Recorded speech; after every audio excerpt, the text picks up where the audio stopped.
Trauma কি আমাদের জীবনকে পরবর্তীতে প্রভাবিত করে? একটু ভাবুন তো। আমরা জানি নানা রকমের ট্রমার কথা শুনেছি। ট্রমা হতে পারে অ্যাক্সিডেন্ট, বিবাহ বিচ্ছেদ কিংবা মা বাবার কারো একজনের বিয়োগ অথবা কোনো রোড অ্যাক্সিডেন্ট। এছাড়া আমরা কি আমাদের প্রতিদিনকার ট্রমাগুলোকে কখনো লক্ষ্য করেছি? আমরা প্রতিদিনও কিন্তু কিছু কিছু বড় না ক্ষুদ্র ক্ষুদ্র ট্রমা আমাদের জীবনে অ্যাড হচ্ছে, যেগুলো আমাদের মানসিকভাবে আরও বেশি দুর্বল করে তুলছে। যেমনটি নেগলেক্টেড প্যারেন্টিংয়ের কথা আমরা খুব শুনি। মাতা পিতার অবহেলিত আচরণগুলো, যেমন সন্তানের প্রতি কেয়ারফুল থাকি না, সন্তানের ইমোশনগুলো সম্পর্কে আমরা কেয়ারফুল না, তাদের দায়িত্ববোধগুলো নিয়ে সচেতন না। উল্টাটাও দেখে থাকি, সন্তান তাদের পিতামাতার প্রতি যে দায়িত্ববোধগুলো পালন করবে সেগুলো সঠিকভাবে পালন করছে না, কিংবা মা বাবার সাথে প্রতিনিয়তই কোনো না কোনো বিষয় নিয়ে ঝগড়া বিভেদ করছে। এছাড়াও আমরা দেখে থাকি প্যারেন্টাল অ্যাবিউজের কথা খুব শুনে থাকি, যেমন বাবা মার মধ্যে ঝগড়া বিবাদ সবসময় থাকে, তারা একজন আরেকজনের সাথে অকথ্য ভাষায় গালিগালাজ করে, কথা বলে, তারা একজন আরেকজনকে বুঝে না। এই বিষয়টা তাদের সন্তান প্রতিনিয়ত কিন্তু লক্ষ্য করতে থাকে যে তাদের মা বাবা একজন আরেকজনকে সম্মান করছে না, ভালোবাসে না, প্রতিনিয়ত একজন আরেকজনকে বাজে মন্তব্য করে। শিশু কিন্তু এই বিষয়গুলো আস্তে আস্তে লার্ন করে এবং সে তার আশপাশের এনভায়রনমেন্টটাকে একটা ভালনারেবল এনভায়রনমেন্ট হিসেবে পারসিভ করা শুরু করে। একই সাথে আমরা দেখে থাকি যে বুলিং এর বিষয়টি খুব খুব ইম্পর্টেন্ট একটা বিষয়, কিন্তু আমরা খুব বেশি নেগলেক্ট করি এই বিষয়টাকে। একটা ছোট বাচ্চা অথবা শিশু যখন তার স্কুলে যায়, কিছু কিছু আচরণ হয়তো বা অবাঞ্ছিত করে থাকে, খুবই ক্ষীণ, কিন্তু এই সকল আচরণের জন্য প্রতিনিয়ত তার ক্লাসমেট অথবা শিক্ষক তাকে বুলিং করে, অথবা কোনো কারণে তার আচরণটি অন্যদের চেয়ে ভিন্ন। শুধুমাত্র এটা শিশুদের ক্ষেত্রেই হয় তা নয়, কিন্তু বড়দের ক্ষেত্রেও কিন্তু এই বিষয়গুলো পরিলক্ষিত।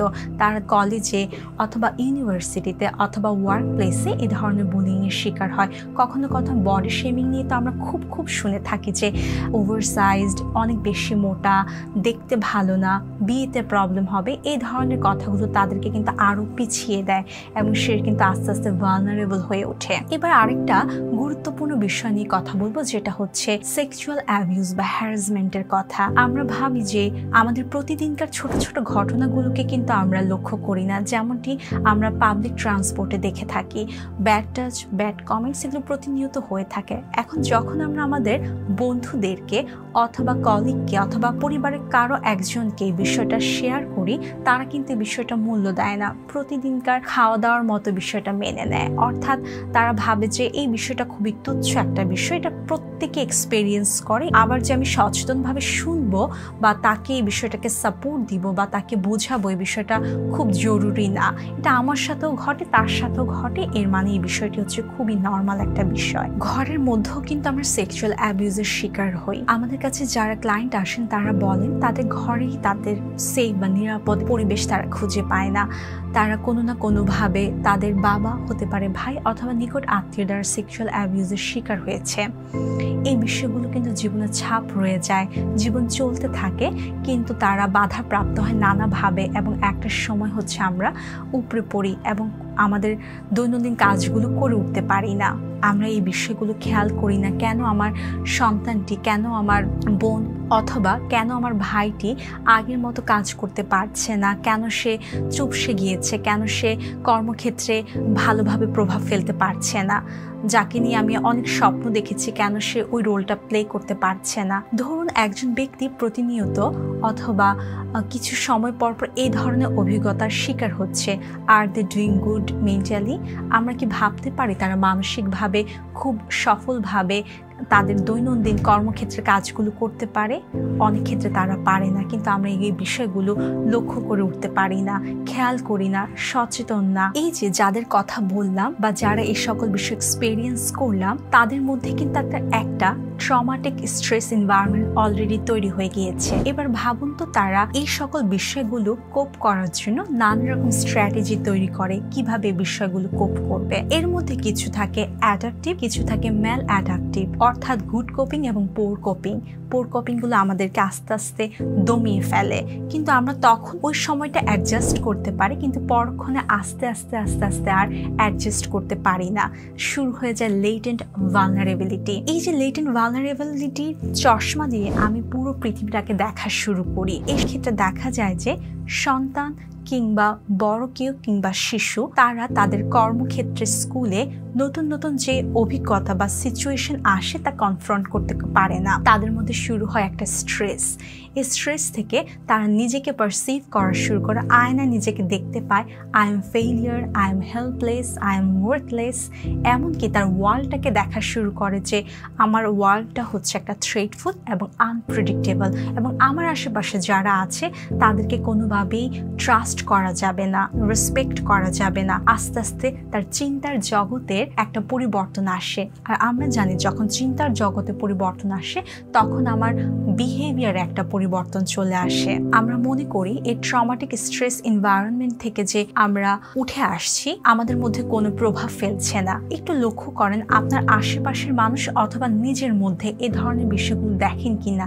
একটা ভয় বা আতঙ্ক, পাবলিক ট্রান্সপোর্টে ওঠার আগে একটা ভয় বা আতঙ্ক কাজ করে, নামতে নামতে সে ভয় বা আতঙ্ক নিয়েই নামি, এবং স্কুল কলেজ অথবা ওয়ার্ক প্লেস আমি যাচ্ছি এই আতঙ্কটা নিয়ে, এবং তখন কিন্তু আমি ঠিকভাবে আমার অফিসের অথবা ভার্সিটির অথবা কলেজের ওই রোলটা প্লে করতে পারছি না।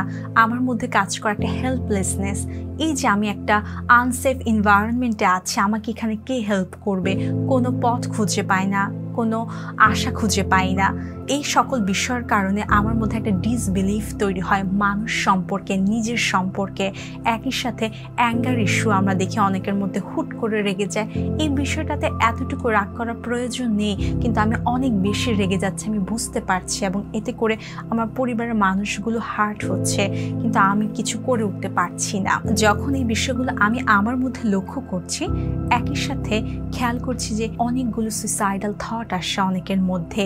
থটগুলো রেস করতে থাকে, হয়তো বা আমার বেঁচে থেকে কোনো লাভ নেই, আমি আমার নির্ধারিত কাজগুলো করতে পারছি না, আমার বেঁচে থাকার কোনো প্রয়োজনীয়তা নেই, আমার লাইফটা মিনিংলেস, লাইফের কোনো উদ্দেশ্য এইম খুঁজে পাই না আমরা এক্ষেত্রে। আবার অনেকের ক্ষেত্রে দেখা যায় বিভিন্ন ফিজিক্যাল সিমটমস, যেমন হঠাৎ করে সবসময় মাথা ব্যথা করে, সবসময় শরীরে কোনো না কোনো অঙ্গে হচ্ছে পেইন হচ্ছে, যেটার কারণ খুঁজে পাচ্ছে না, অথবা প্রতি মুহূর্ত শেকিং হয়, ট্রেমলিং হয়, হাত পা কাঁপতে থাকে, বুক ধরফর করে, নতুন একটা সিচুয়েশনে কোপ করতে পারে না, অস্থির হয়ে যায়, স্কেপ করার ট্রাই করে, কাজগুলোকে প্রতিনিয়ত অ্যাভয়েড করে, এবং একটা সময় এসে ওই কাজগুলো অ্যাভয়েড করতে যখন পারে না তখন সে আরও বেশি স্ট্রেসের সম্মুখীন হয়, এবং তখন তার যে চিন্তাগুলো তৈরি হয় আই এম ফেইলিয়ার, এগুলো আরও বেশি পরিমাণে আসে, এবং তার মধ্যে সুইসাইডাল থটের প্রবণতা আরও বেড়ে যায়। এই যে ট্রমা, এগুলো যে শুধুমাত্র কিছু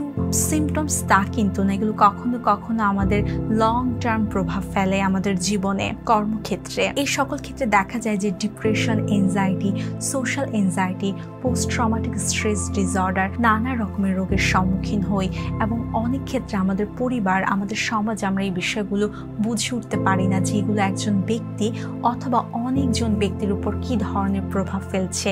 এই সকল বিষয়ে আমাদের সচেতন হওয়া খুব জরুরি। দৈনন্দিন এই সকল ট্রমার ক্ষেত্রে আপনার করণীয় কি? আমরা আসলে কি করতে পারি? প্রথমত একটু সচেতন হই। প্যারেন্টসদের বলবো তারা আরেকটু বেশি সচেতন হবে আমাদের সন্তানদের প্রতি, এবং সন্তানরা আমরা আমাদের প্যারেন্টসের প্রতি আরো একটু বেশি সচেতন হব। আমরা লক্ষ্য করব তাদের ইমোশনগুলোকে, তাদের চিন্তাগুলোকে, তাদের দৈনন্দিন যে পরিবর্তন হচ্ছে সেই বিষয়গুলোকে লক্ষ্য করব, তাদের সাথে কিছু সময় কথা বলবো এবং শুনবো যে বিষয়গুলো আমিও ফেস করেছি, আমিও স্ট্রাগল ফিল করেছি, অপরজন যখন ফিল করবে তখন তো ওই জায়গাটা আমরা খুব সহজে কানেক্ট করব। হয়তো বা ওই জায়গাটার অভিজ্ঞতা আমার নাও থাকতে পারে, কিন্তু আমরা ট্রাই করব তাকে শুনতে এবং বুঝতে। এটা একটা বড় রকমের সাপোর্ট আপনার সন্তানের জন্য। সন্তান একইভাবে তার মা বাবার জন্য এটা একটা সাপোর্টিভ রোল প্লে করবে। এবং পরিবার থেকে যেন একজন সন্তান শিখে আসে যে সেক্সুয়াল পার্ট কোনগুলোকে বলি, সেক্সুয়াল অ্যাক্টিভিটি বলতে কি বুঝি। অনেক সময় দেখা যায় যে আমাদের পরিবারে আমরা মনে করি যে এই সকল শব্দ বা এই সকল ভাষা ব্যবহার করা যাবে, কিন্তু খুবই লজ্জাজনক এবং ভীতিজনক সন্তান যখন এই শব্দগুলো উচ্চারণ করবে। কিন্তু আপনার সন্তান যদি এই সকল সম্পর্কে না জানে তাহলে কিভাবে তারা বুঝবে কোনটি খারাপ এবং কোনটি ভালো, এবং কোনটার জন্য তার প্রয়োজনীয় পদক্ষেপ নেওয়া জরুরি। এই ক্ষেত্রে প্যারেন্টসদের খুব সচেতন হতে হবে। একই সাথে যে বিষয়টি আমি আমার সন্তানকে শেখাবো আমার সেক্সুয়াল পার্ট কোনটা, আমার কোন পার্টে টাচ করার মিনিংটা কি, কোনটা আদর স্নেহ এবং কোনটা ব্যাড টাচ, সে সকল বিষয় সম্পর্কে আমরা আমাদের সন্তানদেরকে অবগত করতে পারি। এতে করে তাদের জন্য খুব সহজ হবে আইডেন্টিফাই করা যে কোনটা ব্যাড টাচ এবং কোনটা আমি স্নেহ হিসেবে ধরতে পারি। আরেকটা বিষয় খুব লক্ষণীয় এবং খুব সচেতন থাকবো, আমার ঘরটি কি আমার পরিবারের মানুষের জন্য আদৌ নিরাপদ, আমার ভাই আমার সন্তানের জন্য আমি কতটা নিরাপদ একটা পরিবেশ তৈরি করতে পেরেছি ঘরের মধ্যেই। এই সকল বিষয়ে আমরা পরিবারের যারা রোল মডেল প্লে করি অথবা দায়িত্ব কর্তব্য সম্পর্কে বেশি সচেতন, তারা বলি যে চুপ থাকতে, সেক্সুয়াল অ্যাবিউজ, বুলিং অথবা প্যারেন্টাল অ্যাবিউজ এই সকল বিষয়ে খুব চুপ থাকতে বলি। আমরা বলি যে কথা বলার দরকার নেই, এই সকল বিষয় সময়ের সাথে সাথে এই প্রবলেমগুলো সলভ হয়ে যাবে।